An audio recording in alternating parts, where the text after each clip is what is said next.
Hello, it's Miss Carter reading Chapter 10 to Rylan Brown. When I got home, I told Gus and Bertha about Howard's plan to catch Wishbone.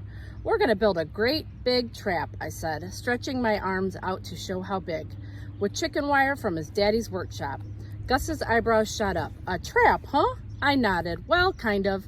More like one of those big dog crates. We're going to put it out at the edge of the woods beside the garden shed, and then we're going to stick branches and leaves and stuff in the chicken wire so it blends in. I went on to explain how we were going to put something good to eat inside the crate, and when Wishbone went to eat it, we'd close the door. He likes meatloaf, Bertha said, and hot dogs, and bologna.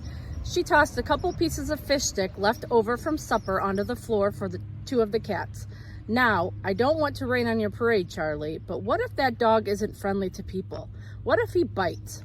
What if he has some kind of dog disease? He won't bite. He likes me, I said, ignoring that question about dog disease. Gus, Bertha said, tell Charlie about the dog you had when you were a kid. And then she went and told me about Gus's dog named Skeeter, who used to catch rabbits and bring them home for Gus and his sisters to play with. And one time, he climbed in the back of a produce truck and ended up all the way down in Hendersonville and showed up on the front porch the next day full of porcupine quills. Right, Gus? Gus nodded. Right. And then one time he dug up a hornet's nest, Bertha said. That dog must have had 9 lives like a cat. Must have, Gus said. Tell her about how he waited for you outside school every day. Bertha scooped one of the cats onto her lap. Oh, and tell her about how he used to steal chicken livers right out of the frying pan. We're going to bore this poor child to death, Bertie, he said, winking at me. Right, Butterbean? Gus had started calling me Butterbean sometimes. That made me feel like a baby, but I didn't say anything. Then Bertha told us about some woman in the grocery store who fainted in the cereal aisle, but I wasn't really listening because I was thinking about Wishbone. I pictured him waiting at school for me every day. Then he'd run along beside the school bus like he'd done that day I saw him fighting.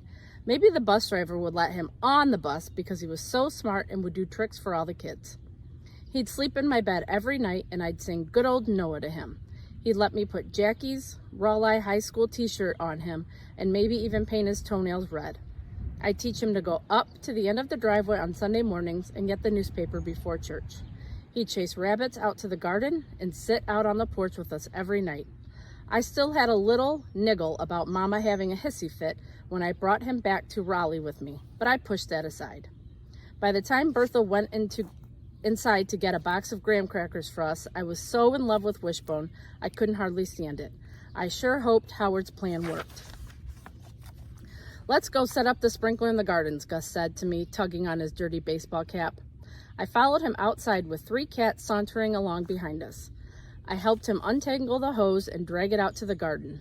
While he attached a sprinkler to it, I walked up and down the tidy rows of pole beans and squash and tomato plants growing bigger every day. The soft dirt was warm under my bare feet.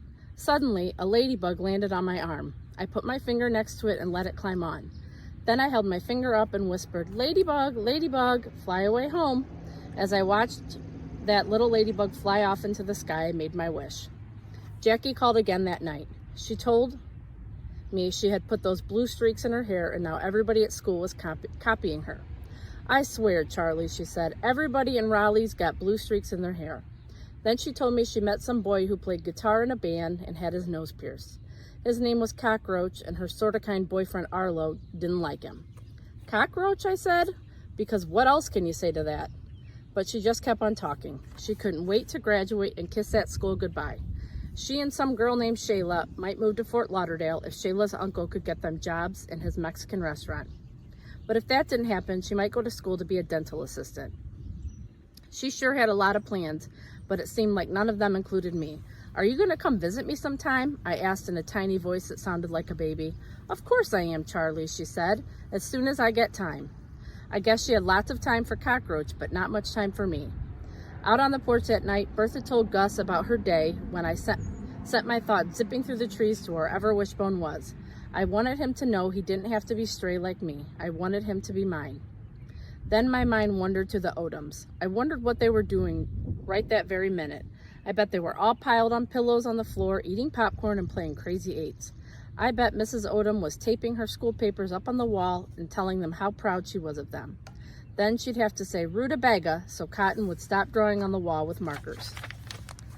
Gus interrupted my thoughts when he stood up and stretched and said, "Time to turn in." I hated the thought of another day of school. That awful bus with gum on the seats and kids snickering when I walked by.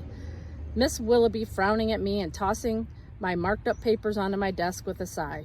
The cafeteria with kids flinging peas at each other and ignoring me. There were only a few more weeks of school left, but it felt like 100 years to me. There was no doubt about it. I needed Wishbone more than ever. On to chapter 11.